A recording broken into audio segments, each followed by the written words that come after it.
আসসালামু আলাইকুম। সর্বশেষ বাংলা সংবাদে আপনাদের স্বাগত। শুরুতেই সংবাদ শিরোনাম। মামুনুল হককে দেখতে হাসপাতালে জামায়াতের আমির।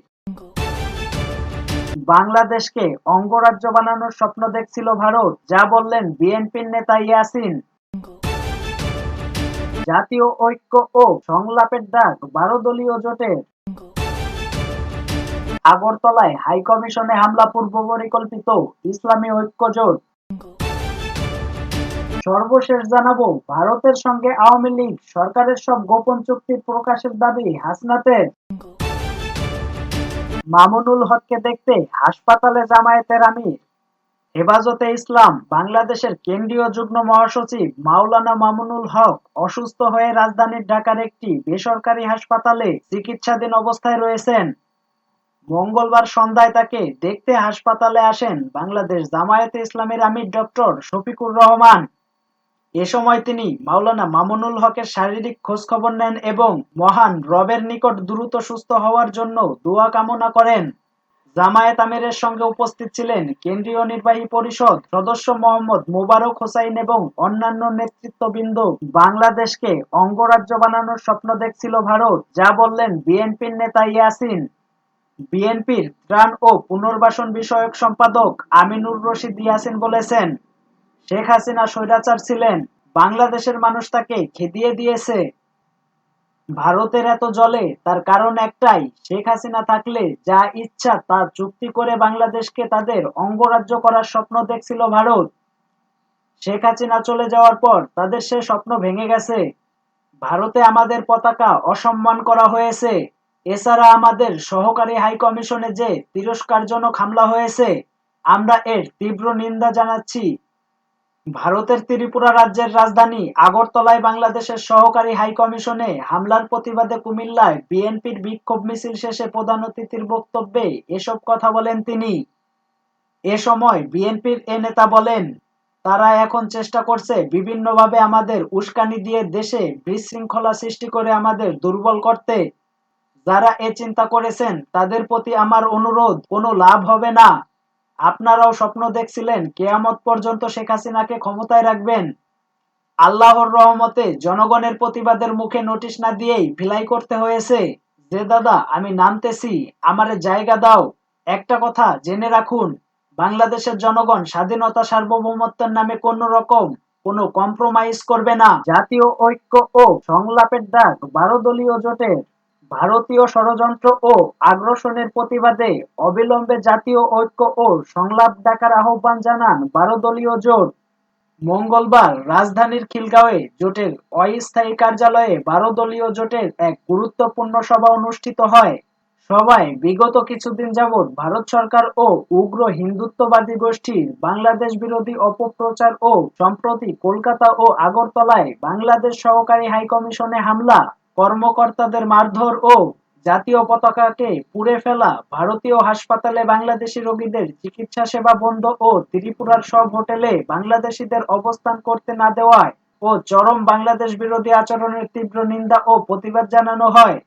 জোটের নেতারা বাংলাদেশের স্বাধীনতা সার্বভৌমত্ব ও অখণ্ডতা রক্ষায় এবং ভারতীয় ষড়যন্ত্রের প্রতিবাদে স্বৈরাচার বিরোধী আন্দোলন ও ভারতীয় আগ্রাসনের বিরুদ্ধে সোচ্চার দলগুলোর মধ্যে ইস্পাত কঠিন ঐক্য গড়ে তুলতে ও অবিলম্বে জাতীয় সংলাপ ডাকার আহ্বান জানান।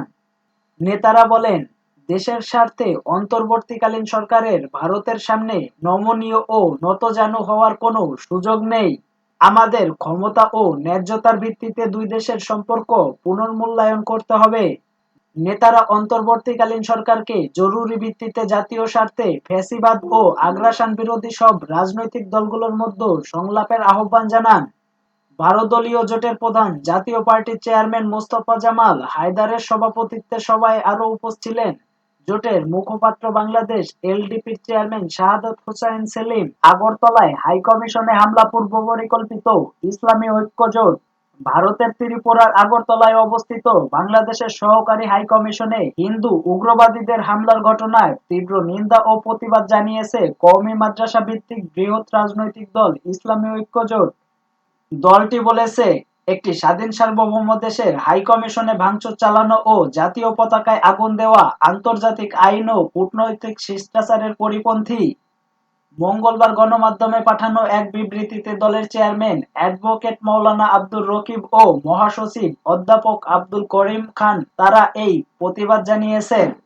বিবৃতিতে দলের এই দুই শীর্ষ নেতা বলেন, বাংলাদেশের সহকারী হাইকমিশনের হামলা পূর্ব পরিকল্পিত এবং হাইকমিশনের ভেতরে ঢুকে বাংলাদেশের পতাকা নামিয়ে তাতে আগুন দেওয়া এবং ভাঙচুর করা ভিয়েনা কনভেনশনের সুস্পষ্ট বরখেলাপ, যা বাংলাদেশের স্বাধীনতা ও সার্বভৌমত্বের প্রতি স্পষ্ট হুমকি। পাশাপাশি ভারতীয় কিছু গণমাধ্যম ব্যাহত অপপ্রচার উগ্রবাদী গোষ্ঠীগুলোকে আরও উস্কে দিচ্ছে। এসব উদ্বেগজনক ঘটনা কূটনৈতিক রাজনীতির প্রতি আঘাত। তারা আরো বলেন, আমরা মনে করি এসব ঘটনা বাংলাদেশ ও ভারতের মধ্যকার বন্ধুত্বপূর্ণ সম্পর্ক বিনষ্ট করার এক গভীর ষড়যন্ত্র ও চক্রান্তের অংশ। বিবৃতিতে তারা বলেন, বাংলাদেশ সম্প্রীতির দেশ। এই দেশে সকল ধর্মের মানুষ নিরাপদ। এই সম্প্রীতি নষ্টের গভীর ষড়যন্ত্রকারীদের রুখে দিতে হিন্দু মুসলিম সহ সকল ধর্ম বর্ণের মানুষ বদ্ধপরিকর। ভারত সরকার ও দেশটির জনগণের প্রতি অনুরোধ জানিয়ে ইসলামী ঐক্যজোটের এই দুই শীর্ষ নেতা বলেন, বাংলাদেশের নাগরিকদের গণতান্ত্রিক আকাঙ্ক্ষার প্রতি আপনারা শ্রদ্ধাশীল হবেন। আপনাদের অভ্যন্তরীণ রাজনীতির কৌশল যেন উভয় দেশের সম্পর্কে দীর্ঘস্থায়ী টানাপোড়েন সৃষ্টি না করে। আমরা চাই সকলের সঙ্গে বন্ধুত্ব, কারোর সঙ্গে শত্রুতা নয়। বাংলাদেশ ও বিশ্বের সকল দেশের কাছে একই নীতি আশা করে। সর্বশেষ জানাবো, ভারতের সঙ্গে আওয়ামী লীগ সরকারের সব গোপন চুক্তি প্রকাশের দাবি হাসনাতের। ভারতের সঙ্গে আওয়ামী লীগ সরকারের সব গোপন চুক্তি প্রকাশের দাবি জানিয়েছেন বৈষম্য বিরোধী ছাত্র আন্দোলনের আহ্বায়ক হাসনাত আব্দুল্লাহ। মঙ্গলবার যমুনায় প্রধান উপদেষ্টা ডক্টর মোহাম্মদ ইউনূসের সঙ্গে ছাত্র প্রতিনিধিদের বৈঠক শেষে সাংবাদিকদের একথা বলেন তিনি। বৈঠকের বিষয়ে তিনি বলেন, গতকাল যে হামলাটি হয়েছে এবং রিসেন্ট যে সাম্প্রদায়িক ইস্যু বিশ্বের সবার কাছে তুলে ধরা হচ্ছে, যে বাংলাদেশের সংখ্যালঘু অনিরাপদে আছে, দ্রব্যমূল্যের ঊর্ধ্বগতি সহ বিভিন্ন ইস্যুতে কথা হয়েছে। সিন্ডিকেটের কারণে দ্রব্যমূল্যের ঊর্ধ্বগতিতে মানুষের সাধারণ জীবন ব্যাহত হচ্ছে। মানুষের সংখ্যা আমরা প্রধান উপদেষ্টাকে জানিয়েছি। তিস্তার পানি ন্যায্য বন্টন নিয়ে আলোচনা করতে বলেছি। তিনি আরো বলেন, সীমান্ত হত্যা কিভাবে বন্ধ এবং বিচার নিশ্চিত করা যায় সে বিষয়ে কথা হয়েছে। ভারতের সঙ্গে আওয়ামী লীগ সরকারের করা গোপন চুক্তিগুলো প্রকাশের কথা বলেছি। হাসনাত বলেন, যারা ষড়যন্ত্র করেছে তাদের স্পষ্ট বলতে চাই, সার্বভৌমত্বের প্রশ্নে, অখণ্ডতার প্রশ্নে সব ধর্মের সবাই মিলে একসঙ্গে লড়াই করব।